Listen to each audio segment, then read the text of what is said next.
এবার মেদিনীকে কাঁপান তিনি, যখনই হন দুষ্ট। তিনি একটি বেল পাতাতেই তুষ্ট, তিনি একটি বেল পাতাতেই তুষ্ট।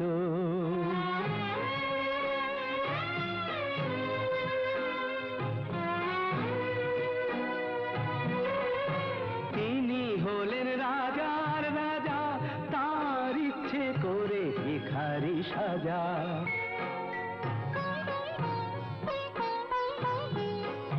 তিনি হলেন রাজার রাজা, তার ইচ্ছে করে ভিখারি সাজা। তিনি যে শিব করে বিনাশ, অশিব এবং দুষ্ট।